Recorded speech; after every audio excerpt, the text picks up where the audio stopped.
Hello दोस्तों, स्वागत है आपका मेरे यूट्यूब चैनल पर। मेरा नाम है मोहम्मद सोहिल और आज के इस वीडियो में हम एक टॉपिक को समझने वाले हैं जिसका नाम है सीपीसीसी गाइडलाइंस। आज के वीडियो में सबसे पहले हम समझेंगे कि सीपीसीसी मीन्स व्हाट और ये गाइडलाइन क्यों फॉर्म की गई थी। देन इसके हेडक्वार्टर कहाँ है, ये कमेटी में कितने मेंबर्स आते हैं। उसके बाद हम इसका रोल एंड रिस्पॉन्सिबिलिटी को समझेंगे। उसके बाद हम समझेंगे आईएईसी के बारे में, आईएईसी की कंपोजिशन क्या है वो देखेंगे। देन उसके बाद हम सीपीसीसी के गोल एंड ऑब्जेक्टिव को समझेंगे। देन लास्ट में हम समझेंगे गाइडलाइंस को। तो वीडियो काफ़ी ज़्यादा इंपॉर्टेंट होने वाला है एज वेल एज इंटरेस्टिंग होने वाला है। तो सबसे पहले समझते हैं हम इंट्रोडक्शन। सबसे पहले बेसिक देखते हैं कि सीपीसीसी क्या होता है। सबसे पहले इसका फुल फॉर्म क्या है वो देखते हैं। Committee for the purpose of control and supervision of experiments on animal, that is CPCC. अब आप यहाँ समझो, नाम से ही पता चल रहा है कि ये एक कमेटी है और इस कमेटी का पर्पस क्या है, control and supervision of experiments on animal. आप सभी को पता होगा कि कोई भी नया ड्रग जब हम टेस्ट करते हैं उसकी टेस्टिंग होती है तो किस पर होती है, डायरेक्ट ह्यूमंस पर तो उसकी टेस्टिंग नहीं करेंगे हम। तो इसके लिए हमको उसकी टेस्टिंग एनिमल्स पे करनी होती है। तो जो भी एनिमल्स पर जो टेस्टिंग की जाती है जिसको हम प्री क्लिनिकल ट्रायल बोलते हैं, for checking the safety and effectiveness and as well as quality of that drug, अगर वो पास होता है तभी हम उसको आगे बढ़ाते हैं क्लिनिकल ट्रायल्स के फॉर्म में जो ह्यूमंस पे परफॉर्म किए जाते हैं। तो ये कमेटी इसीलिए बनाई गई है कि इनका कंट्रोल एंड सुपरविजन, जो भी हम चेकिंग करेंगे इसमें कोई एनिमल्स हार्म तो नहीं हो रहा है, किसी एनिमल्स को कोई तकलीफ तो नहीं हो रही है ड्यूरिंग द ट्रायल और टेस्टिंग। ये कमेटी बनाई गई थी इंडियन पार्लियामेंट के द्वारा under prevention of cruelty to animals act 1960। Cruelty का मीनिंग क्या है, बेदर्दी। जैसा मैंने आपको पहले ही बताया, जो भी एनिमल्स पर टेस्टिंग की जाती है उसके लिए ये कमेटी बनाई गई है for supervision of experiments on animal. This committee formed in 1964। ये कमेटी कब फॉर्म की गई थी, 1964, एंड रिवाइव की गई थी 1998 under the committed chairmanship of Maneka Gandhi. Then इस कमेटी का जो हेड क्वार्टर है वो कहाँ पर है, चेन्नई में मौजूद है। इंक्लूड वेरियस गाइडलाइंस एज सब कमिटीज, इसमें कई सारी गाइडलाइंस दी गई है और इसमें कई सारी कमिटीज भी फॉर्म की गई थी। सो ये था इसका बेसिक इंट्रोडक्शन सीपीसीसी का। उसके बाद है CPCC is one of the national level expert committee to scrutinize and approve the research project which is basically conducted using animals. So इस सेंटेंस से आपको समझ रहा होगा कि CPCC is one of the national level committee. ये एक national level की कमेटी है जो प्रोवाइड करती है अप्रूवल, रिसर्च प्रोजेक्ट जो भी कराए जाते हैं एनिमल्स के ऊपर उनको अप्रूवल प्रोवाइड करती है CPCC. Then CPCC introduce a national document. एक इन्होंने नेशनल लेवल का डॉक्यूमेंट इंट्रोड्यूस किया था जिसको आप गुड लेबोरेटरी प्रैक्टिस, जो आपने पढ़ा होगा कई जगह पे, जिसको जीएलपी भी बोलते हैं, गुड लेबोरेटरी प्रैक्टिस। ये नेशनल लेवल का डॉक्यूमेंट है जिसको सीपीसीसी कमेटी ने इंट्रोड्यूस किया था। Then CPCC introduce the credo of 3R principle. अब यहाँ पर 3R principle means what, 3R that is reduction, refinement and replacement.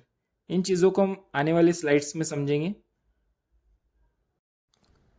Now अब हम समझते हैं कंपोजिशन ऑफ सीपीसीसी।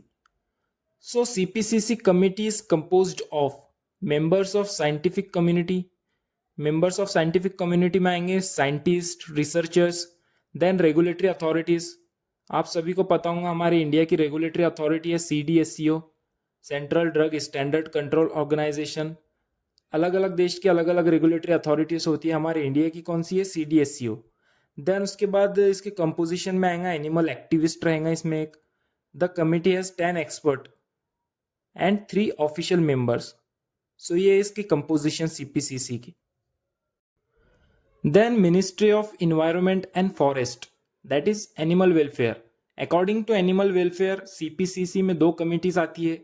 फर्स्ट है IAEC, that is institutional animals ethical committee, और IBSC और IBC, that is institutional biosafety ethical committee. ये CPCC में again 2 committees आती है। उसके बाद हम समझते हैं सीपीसीसी का रोल और समझते हैं आईएईसी के बारे में। So the role of CPCC is to monitor animal experiments through ethics committees set up in institution. जो मेन फंक्शन होता है, जो रोल होता है, मेन रोल होता है सीपीसीसी का, वो होता है टू मॉनिटर एनिमल एक्सपेरिमेंट्स। आप सभी को मैंने बताया जो भी एनिमल पर एक्सपेरिमेंट किए जाते हैं उसको मॉनिटर करने के लिए ये कमिटी बनाई गई है सीपीसीसी की।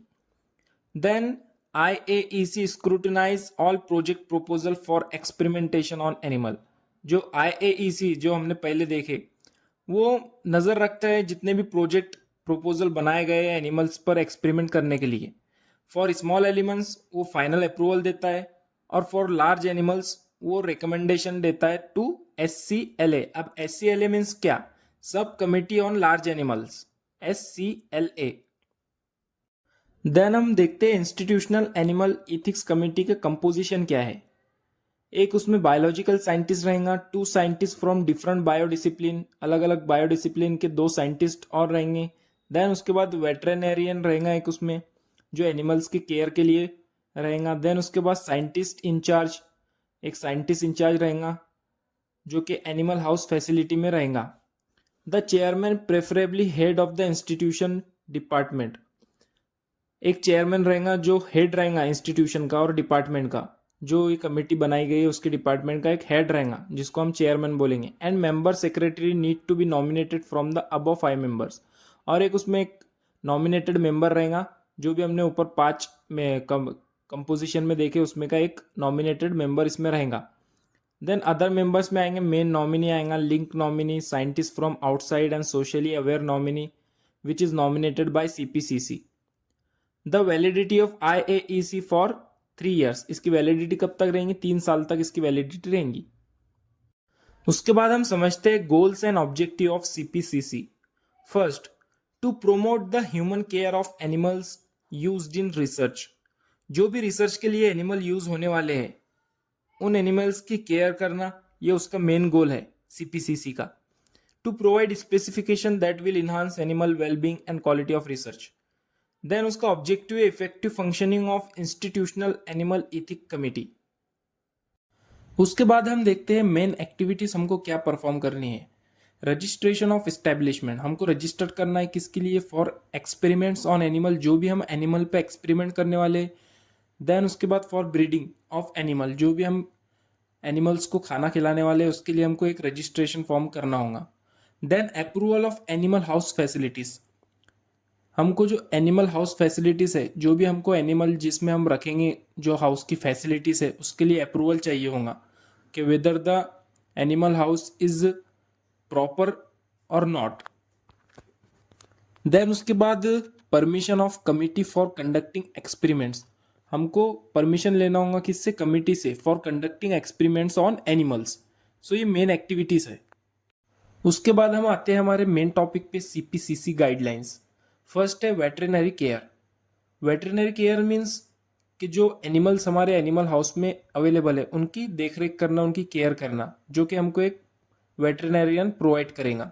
उसके बाद daily observation of animal adopted, जो भी हमारे एनिमल हाउस में एनिमल अवेलेबल है उनकी डेली देखभाल करना, उसको डेली ऑब्जर्वेशन हम बोल सकते हैं। डेली ऑब्जर्वेशन करना, डेली ऑब्जर्व करना एनिमल्स को कि एनिमल ठीक तरह से सर्वाइव कर रहा है कि नहीं। देन उसके बाद quarantine, stabilization and separation. Quarantine period for small lab animal वो कितना होना चाहिए? 1 week to 1 month। और लार्ज एनिमल के लिए कितना होना चाहिए? Up to 6 weeks। Physiological, psychological and nutritional stabilization required. उसके बाद physical separation of animal by species to prevent anxiety and behavioural changes. जो भी हम नए एनिमल्स लाएंगे एनिमल हाउस में तो उनको हमको कुछ दिन के लिए क्वारंटाइन करना पड़ेगा ताकि वो स्टेबल हो जाए, ताकि उनको दूसरे एनिमल्स को उनको देखकर एंजाइटी या फिर कोई चेंजेस ना आए उनमें। इसलिए हमको उनको क्वारंटाइन करना पड़ेगा स्टेबलाइजेशन के लिए, ताकि वो अच्छी तरह से स्टेबल हो जाए। उसके बाद हम गाइडलाइंस में देखते हैं एनिमल प्रोक्योरमेंट और ट्रांसपोर्टेशन। जो भी हम ट्रांसपोर्टेशन करेंगे एनिमल्स का, अब इसमें पढ़ते हैं procurement of animal done from established commercial animal vendors. जो भी हम एनिमल्स लेंगे तो प्रॉपर एनिमल वेंडर्स होना चाहिए जिसके पास से हम एनिमल्स लेने वाले हैं हमारे एनिमल हाउस के लिए, जिस पे हम टेस्टिंग या फिर एनालिसिस करने वाले हैं.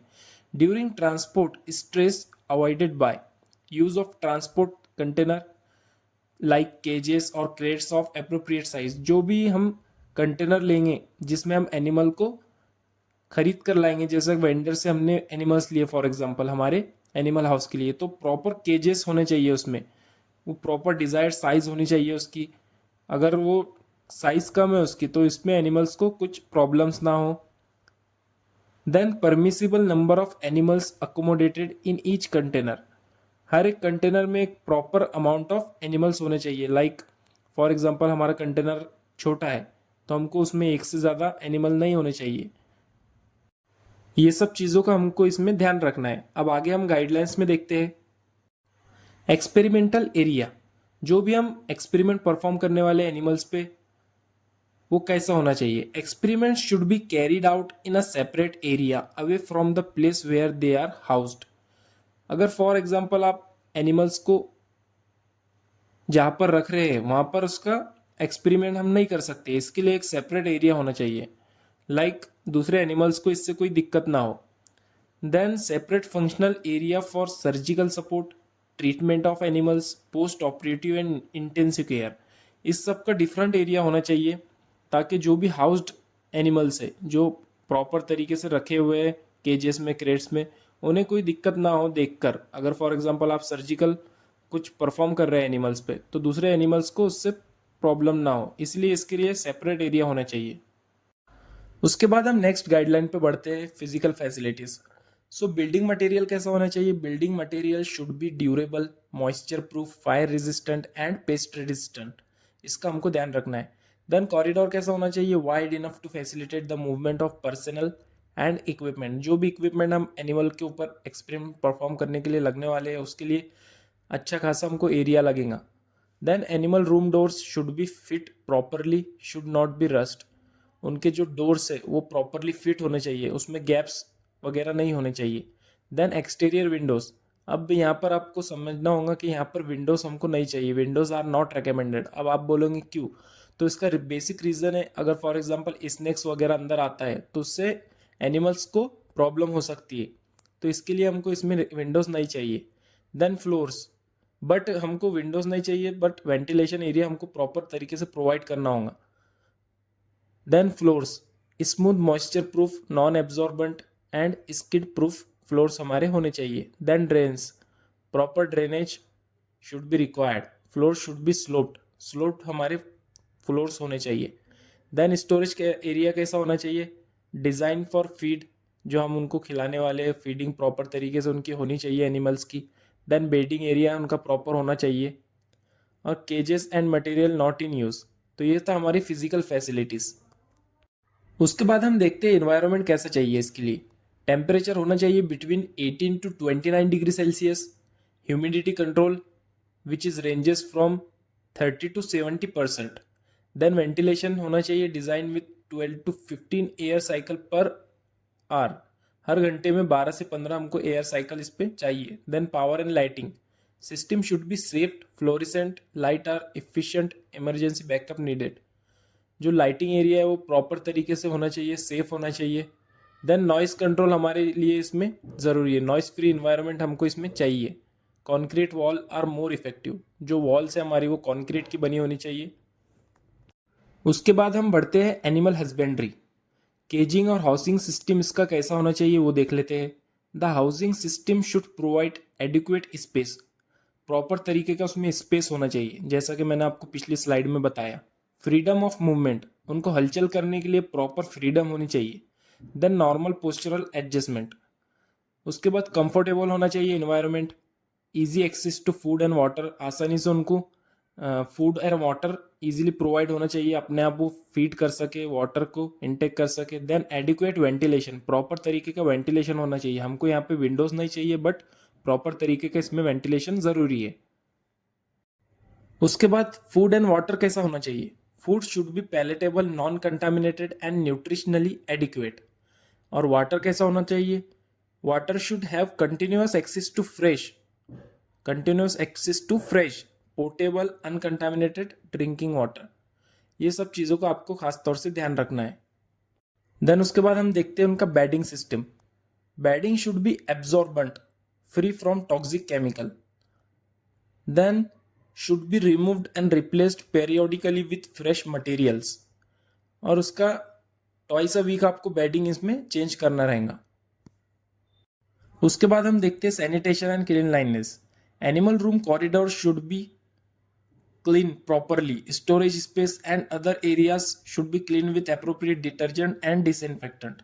जो एनिमल रूम्स है, कॉरिडोर है, स्टोरेज स्पेसेस है, स्टोरेज एरिया है, उसको प्रॉपर आपको क्लीन करना है with the help of detergent and disinfectant. Then waste should be removed regularly. जो वेस्ट रहेगा, जो भी एनिमल्स का वेस्ट रहेगा, उसको रेगुलर बेसिस पे आपको क्लीन करना है। Then cages should be sanitize before animal are placed in them. अगर आप कोई न्यू एनिमल ला रहे हैं तो उसका जो केज जो जिसमें पुराना एनिमल ऑलरेडी रह चुका है उसको आपको प्रॉपर सैनिटाइज करना है, क्लीन करना है। देन आपको नया एनिमल उसमें रखना है। उसके बाद है प्रॉपर मेंटेनेंस ऑफ रिकॉर्ड। जो भी हम रिकॉर्ड रखेंगे उसका प्रॉपर मेंटेनेंस होना चाहिए। Should maintain the standard operating procedure SOPs। उसके बाद proper selection of animal facility staff. जो भी स्टाफ हम सिलेक्ट करने वाले हैं उनका प्रॉपर सिलेक्शन होना चाहिए। एनिमल के लिए हम जो भी स्टाफ रखने वाले हैं। Then anaesthesia should be complete and without any pain. जो एनेस्थेशिया हम देते हैं एनिमल को कंप्लीट होना चाहिए और उसमें कोई पेन नहीं होना चाहिए एनिमल्स को। एनेस्थेशिया आप सभी को पता होगा, एक प्रॉपर जगह को सुन करना रहता है, इसलिए हम एनेस्थेशिया प्रोवाइड करते हैं। Then euthanasia done when animal required to be sacrificed और टर्मिनेशन ऑफ एन एक्सपेरिमेंट और otherwise for ethical reason. So ये हमारे सब गाइडलाइंस थे CPCC के। आज के लिए इतना काफ़ी। आई होप आप सभी को ये समझ में आ गया होगा। मिलते हैं हम अपने नेक्स्ट वीडियो में।